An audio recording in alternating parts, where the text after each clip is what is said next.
So hey everyone, welcome back to another video of Equity Teller. So after such a long time हम लोग फिर से मिल रहे हैं। फिर से मैं अपना YouTube चैनल कंटिन्यू कर रहा हूँ। बीच में कुछ ऐसा ड्रास्टिक हो गया था कि वीडियो मैं नहीं बना पाया थोड़े टाइम के लिए, एंड फिर ऐसा लिंक टूटा कि फिर मतलब कंटिन्यूशन में नहीं होती चीज़ तो नहीं बनती वीडियो। लेकिन अब हम लोग फिर से साथ हैं। तो आज की वीडियो होगी FIIs इतना ज़्यादा जो बेच रहे हैं। मतलब आप सबको पता होगा स्टॉक मार्केट 26,300-400 का निफ्टी हाई छू के लगातार डाउनवर्ड ट्रेंड में चल रही है। 23,500 तक आ चुकी है गिर के। एंड ऐसा नहीं है कि बहुत लंबा टाइम हुआ हो इतनी ज़्यादा गिरावट होने के लिए। लगातार 200-300 पॉइंट अभी कल मंडे को भी गैप डाउन से ही खुलेगी मोस्ट प्रोबेबली, जो SGX निफ्टी दिखा रही है।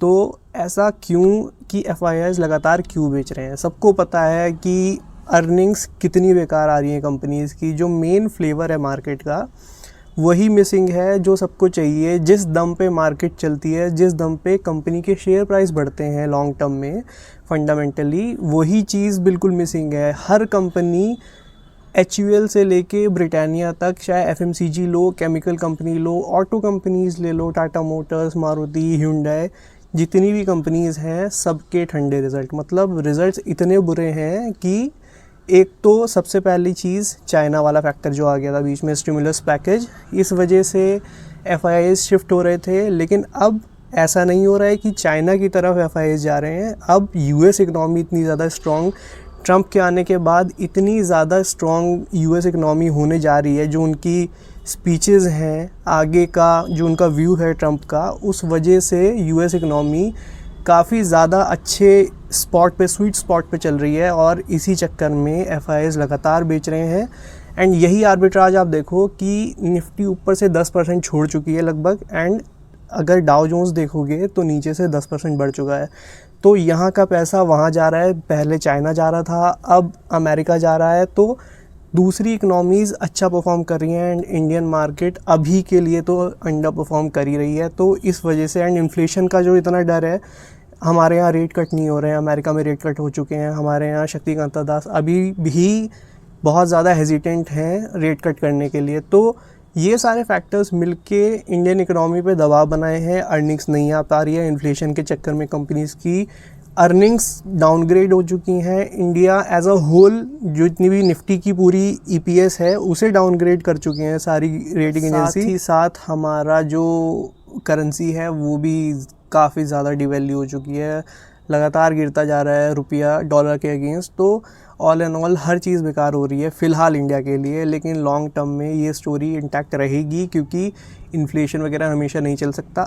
तो इस चीज़ में पैनिक करने की ज़रूरत नहीं है शॉर्ट टर्म के लिए। ऑब्वियसली आप अगर लेवरेज पे हो तो होगा पैनिक, ट्रेडिंग है, आपका पैसा निकालना है तो उसमें भी पैनिक होगा। लेकिन लॉन्ग टर्म वालों के लिए तो ऑब्वियसली अपॉर्चुनिटी है। हमेशा यही देखा गया है कि जिन लोगों ने डिप में ख़रीदा है, ऐसे बेयर मार्केट में ख़रीदा है, उन्हीं लोगों ने मोटा पैसा बनाया है। तो लॉन्ग टर्म के लिए हो तो पक्का एवरेज करो, डरने की बात नहीं है। गिरेगा तो है ही ऑब्वियसली, अब गिरना है तो गिरता ही रहेगा वो।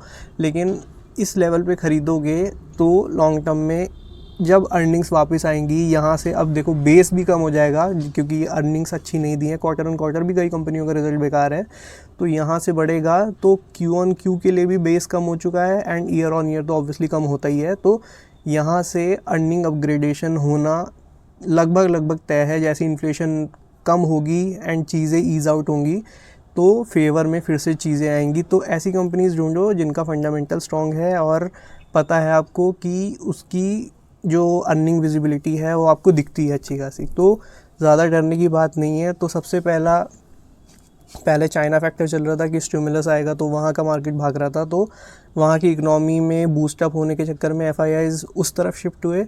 अब ट्रंप के आने के बाद अमेरिका शिफ्ट होने लग गए।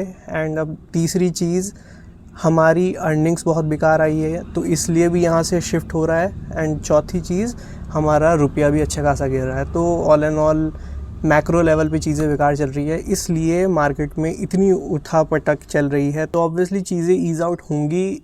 तो इस इंतज़ार में ना बैठना कि क्योंकि जब अच्छी चीज़ें आएंगी तो भाव भी आपको अच्छे ही रेट, मतलब शेयर प्राइस भी आपको अच्छे ही देने पड़ेंगे। इसलिए अभी डिस्काउंट पे मिल रहे हैं तो चीज़ें ख़रीदने की ही कोशिश करना। तो फिर अब कल से रोज़ हम मिलेंगे, तो कल नई वीडियो के साथ शाम को 7 बजे हर शाम को 7 बजे वीडियो अपलोड हुआ करेगी। तो चैनल से जुड़े रहना एंड वीडियो का पसंद आई हो तो वीडियो को लाइक करना एंड चैनल पे नए हो सब्सक्राइब नहीं किया हो तो गो एंड सब्सक्राइब चैनल। तो मिलते हैं ऐसी अगली वीडियो में। Till then bye bye.